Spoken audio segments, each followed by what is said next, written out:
Relax, relax, relax. Sana, masuk sini.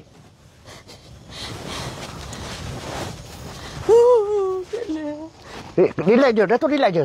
Tak apa. Saya pernah gaduh dulu. Relax, relax. Saya pernah gaduh.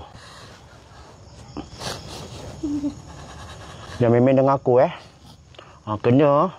Jangan sasui, Ni tak ada kayu. Dia ada anjing, Datuk.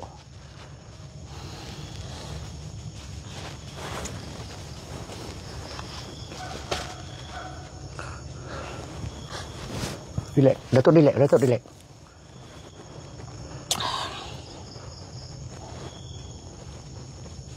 Alik ni Cik Le punggu Cik Le. Sorry. Punggu. Alik ni Cik Le. Punggu.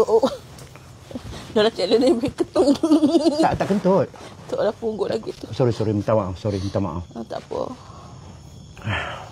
Kalau macam kalau kat Cik Le. Ni apa ni? Cik Le. Kurang ajar. Jangan main-main, Allahu Akbar. Tutup belakang. Tutup belakang. Tak nak. Boom nak lah. Jangan relax. Aku ni macam dorang ni dorang ke apa ni? Aku tak faham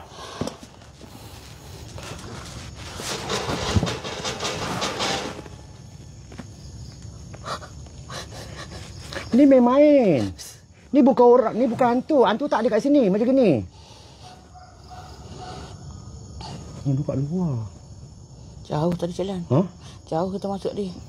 Perlu saya marketing ni.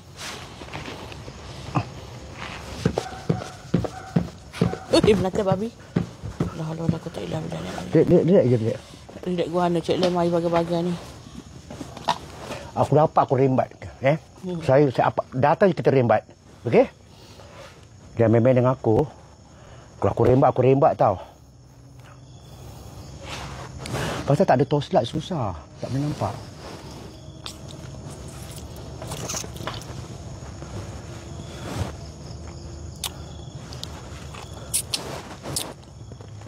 Bagi senang stres je lah. Relax. Datuk relax. Cik lah, kalau kita kecek tak boleh kau kat Cik lah. Berbual kita apa? Kita senyap apa-apa pasal. Kita berbual je. Kita berbual. Jangan main-main. Nanti aku main kau. Aku main nanti baru tahu. Jangan main-main Minggu, cakap dengan dorang kacau ke apa? Tak gentle lah macam itu. Tak Jack.